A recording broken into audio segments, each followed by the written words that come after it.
नमस्कार, मेरा नाम है विवेक सिंह और आप देख रहे हैं संवाद। इस कोरोना काल में एसएसआर की मृत्यु के बाद अगर सबसे चर्चास्पद कोई मुद्दा है तो वो है बिहार चुनाव। जी हां, आप सोच रहे होंगे चुनाव तो आते जाते रहते हैं, लेकिन हिंदी पट्टी के उत्तर प्रदेश और बिहार में अगर चुनाव हो तो बात ही कुछ और है। और संजय सिंह जो आपसे बिलोंग करते हैं, उन्होंने यह कह दिया कि चुनाव स्थगित हो जाने चाहिए बिहार में, और यह सुनकर सुशासन बाबू बड़े खुश हुए होंगे। जी हां, सुशासन बाबू हमारे नीतीश कुमार, वह सोच रहे होंगे कि काश अगर चुनाव स्थगित हो जाए तो कुछ दिन तक कुर्सी बची रह सकती है। इसमें कहीं आपको जदयू और आपकी मिलीभगत तो नहीं लग रही?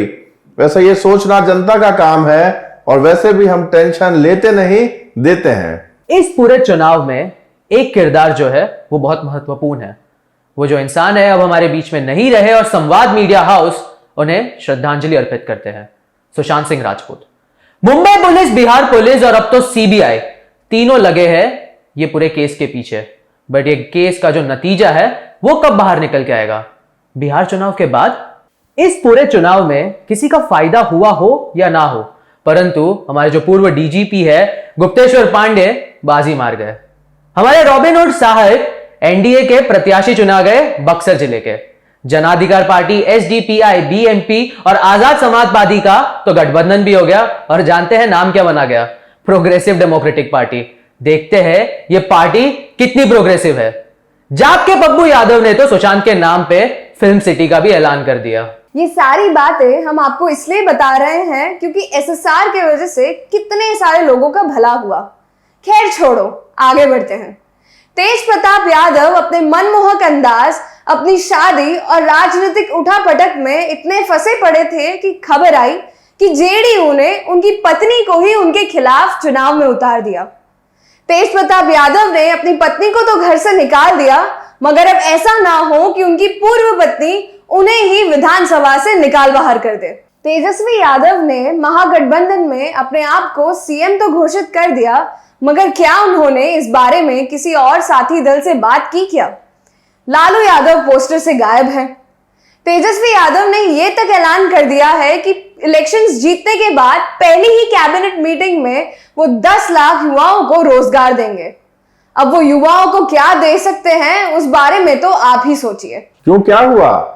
वोट आपको देना है तो सोचना भी आपको ही होगा। वैसे चुनाव के इस दौर में राजनीतिक उठापटक का और पाला बदलने का खेल जो है वो शुरू हो जाएगा। नेता यह कहेंगे कि बिहार की जनता के हित के लिए हम ये कदम उठा रहे हैं। अब जितन राम मांझी कभी इस पार कभी उस पार, फिलहाल एनडीए का दामन थाम लिया।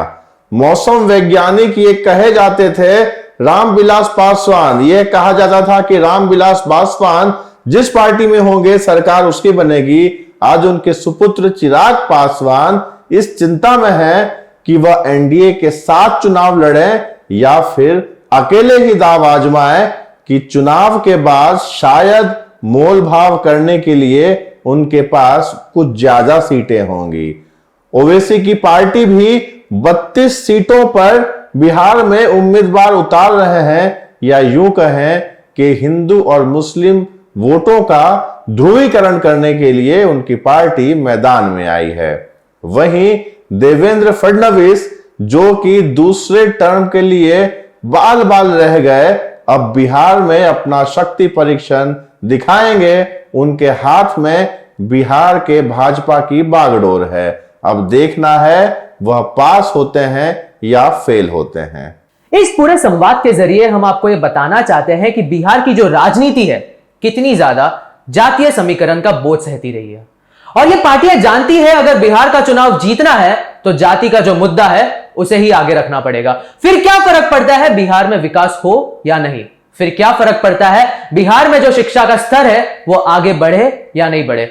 फिर क्या फर्क पड़ता है बिहार में रोजगार का जो स्तर है उसका विकास हो या नहीं? बिहार में अरसे से शिक्षित युवाओं का अच्छे भविष्य के लिए पलायन होता आ रहा है। इंडस्ट्री ठप पड़ी है, शिक्षा का स्तर गिरता जा रहा है। सड़क के नाम पर राज्य में सिर्फ गड्ढे ही गड्ढे हैं। अब चुनाव के समय हर एक पार्टी बड़े बड़े वादे करने में पीछे नहीं हटती। मगर चुनाव के बाद का क्या? इस बात पर जरूर सोचिए, इस बात पर संवाद कीजिए। मेरे साथ है विवेक सिंह राजपूत, प्रशांत नायर, मैं हूं ध्रुवी छाजेर। इस वीडियो को लाइक और शेयर कीजिए और संवाद को सब्सक्राइब कीजिए। नमस्कार, जय हिंद।